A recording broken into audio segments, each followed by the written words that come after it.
ওলিদের বিরুদ্ধে যারা যাবে তাদের সাথে আমাদের ঈমানি সম্পর্ক, জোরে বলেন সম্পর্ক, হক সে নামাজি, হক সে ইবাদতওয়ালা।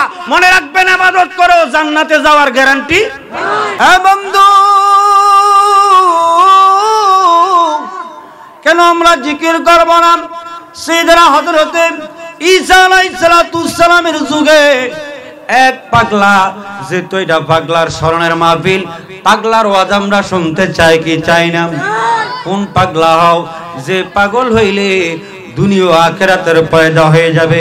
যে পাগল ছিল বাবা ওয়াজ করনি, আমার নবীকে জীবনে দেখে নাই, মার খেদমত করেছে, মার খেদমত করতে করতে নবীর দরবারে যাওয়া সম্ভব হয় নাই। আমার বাবারা, জ্ঞানী গুণী বাবারা, কেমন পাগল ছিল বাবা ওয়াজ করনি, কিন্তু নবীর দেওয়ানা ছিল। শুনলো আমার নবী উহুদের ময়দানে দামদার মুবারক শহীদ করেছে। ওয়াজ করনি পাগলা একটা একটা করে দাঁত ভাঙা শুরু করলো। না জানি আমার নবীর কোন দাঁত রাজানি ভাঙা গেল। বাইরা জ্ঞানী গুণী বাবারা, ওয়াজ করনি নবীর প্রেমে প্রেমিক ছিল রে। আমার নবী জুব্বা মুবারক ওয়াজ করনির জন্য রেখে দিল। আল্লাহু আকবার। নবীকে দেখে নাই, আমার নবী ওয়াজ করনির ভাঙ্গা করে হাজির হয়ে গেল। দৌলতপুরের মানুষ, নবীর দেওয়ানা হও, মদিনা মুনাওয়ারা যাওয়া লাগবে না, তোমার বাঙ্গা ঘরের মধ্যে আমার কামলেওয়ালা নবী হাজির হইয়া যাইবে। আল্লাহু আকবার। আরে পাগল ছিল ওয়াজ করনি, জুব্বা দিলা তারে। আমি পাগলা কিছু চাই না, চাই যে তোমারে। বলো আমি পাগলা চাই যে তোমারে, প্রিয় হাবিব পাগলের রাখছো কেন?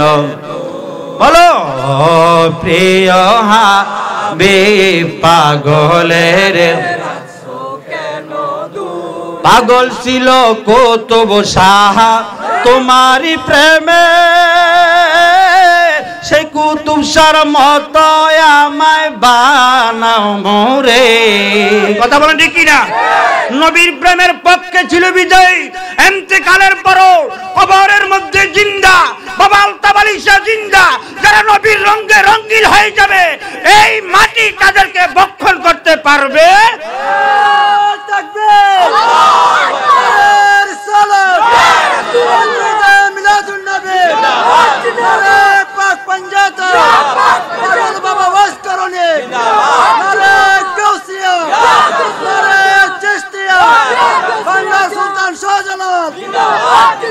সকলে বলুন মারহাবা।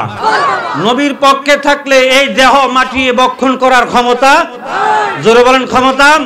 আমার কয়দিন আগে এক লোকে কয় রেজবিরা তো বন্ডামি করে, হেতার খলিফারা কয়দিন হরে জিন্দা হয়। আমি কই রেজবিরা ভণ্ড না, রেজবি সাহেব হক। কারণ অসংখ্য মুর্দা সুন্নতকে রেজবি সাহেব জিন্দা করছে।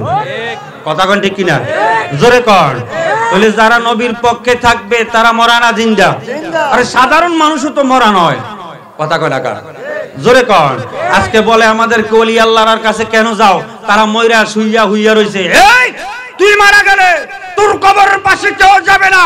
শাহজালাল ইয়ামিনী, শাহেনশাহ গাজীপুরি, কুতুব শাহর কাছে, গৌসে ভান্ডারীর কাছে কিয়ামত পর্যন্ত মানুষ ইন্না রাহমাতাল্লাহি করিবুম মিনাল মুহসিনিন, রহমতের আশা যাবে যাবে। পৃথিবীর কোন শক্তি বন্ধ করতে পারবে?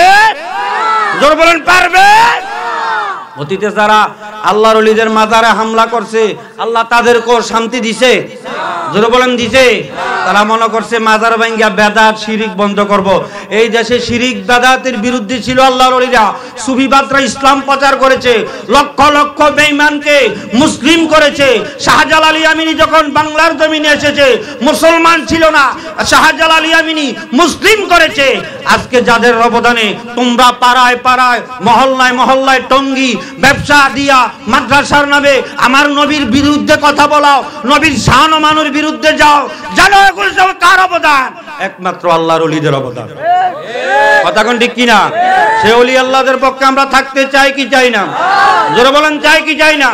ওলিদের বিরুদ্ধে যারা যাবে তাদের সাথে আমাদের ঈমানি সম্পর্ক, জোরে বলেন সম্পর্ক, হোক সে নামাজি, হোক সে ইবাদতওয়ালা, মনে রাখবেন ইবাদত করো জান্নাতে যাওয়ার গ্যারান্টি। মনে করছে জান্নাত তো বাপের বাড়ির সম্পদ, নামাজ পড়ে কোবালে জাগ লাগাইয়া তারা বেহেশতে যাইব। কথা কোন কা জোরে কোন? ইবাদত করো জাহান্নামে যাবে। ফাওয়াইলুল লিল মুসাল্লিন আমিলাতুন নাসিবাতুন। আমার বাবারা, জ্ঞানী গুণী বাবারা, ওই ইবাদত করবেন না যে ইবাদতের আপনার কলার নিচে দিয়া খালি। কথা কোন কা জোরে কোন? তো যারা ভিন্নপন্থী তারা ইবাদত করে এরকম। মনে রাখবেন এই দেশে ইসলাম এনেছে সুফিবাদরা, আমরা সুফিবাদের পক্ষেই থাকবো। মারহাবা কোন? আরে জোরে কোন মারহাবা। আজকে দেখেন ইসলামটারে নিয়ে টানাটানি শুরু হয়েছে, বিভিন্ন দিকে বিভিন্ন ফিতনা। আমরা আছি মুসিবতে, পাবলিক কো হুজুর আপনারা কোন একরম, হেতারা কো একরম, তোমার বিবেক নাই? কথা কয় না কা জোরে কর? আমরা কো একরম, তারা কো একরম নয়। আমরা একমাত্র রাসূলের আদর্শ ওলি আল্লাহর পক্ষে, কারণ এটা সঠিক। মা আলাইনা ওয়া আসহাবিহি, রাসূল এবং সাহাবায়ে কেরামকে যারা অনুসরণ করবে তারাই হলো আহলে সুন্নাত ওয়াল জামাত। কথা কোন ঠিক কিনা? তাদের কাছে নামাজ থাকবে, রোজা থাকবে, হজ থাকবে, যাকাত থাকবে, ডিলা থাকবে, কুলুব থাকবে। মনে রাখবেন তাদের ঈমান, জোরে বলেন ঈমান। ঈমান হচ্ছে নবী মুহাম্মদুর রাসূলুল্লাহ সাল্লাল্লাহু আলাইহি সাল্লাম। জোরে সরে বলেন আল্লাহু আকবার। আর জোরে বলেন আল্লাহু আকবার। তাহলে ঈমান কি বুঝে নিবেন। বিভিন্ন সুন্নি প্রোগ্রামে যাবেন, ওলি আল্লাহদের দরবারে যাবেন, ঈমান ছাড়া আমল করে কোনো কাম হবে? জোরে বলেন হবে? আগে হচ্ছে ঈমান। আগে কি? আর জোরে বলেন কি আগে? ঈমান শিখতে হইলে ওলি আল্লাহর ধামান ব্যতীত বিকল্প রাস্তা, জোরে বলেন রাস্তা, উচ্চ আওয়াজে বলেন আল্লাহু আকবার। আর জোরে বলেন আল্লাহু আকবার। এ বন্ধু, ঈসা আলাইহিস সালামের যুগে এক পাগলা একটা পাথরের মধ্যে বৈশা বৈশা আল্লাহ নামের জিকির করত। সুবহানাল্লাহ কইতেন না? আল্লাহু আকবার কোন? যে ঈসা নবী কুম বিইজনিল্লাহ বললে মরা মানুষ জিন্দা হইয়া যাইতো। সুবহানাল্লাহ কইতেন না? ঈসা নবী বলতো কুম বিইজনিল্লাহ, আল্লাহর হুকুমে জিন্দা হও। ক্ষমতা দিয়েছেন কে? জোরে বলেন কে? কোন কামরা গাউসে পাক মরা মানুষ জিন্দা করছে, এটা কইলে কো শিরিক। কথা কয় না কা জোরে কোন? ক্ষমতা দিয়েছে কে? জোরে বলেন কে? শিরিকের আগও নাই, গুড়ও নাই, বুঝে না। আমার বাবারা, জ্ঞানী গুণী বাবারা, ওই পাগলা যখন জিকির করত, পাথরটা ছিল ছোট, এই পাথরের মধ্যে বৈশা বৈশা আল্লাহর জিকির করত। আল্লাহ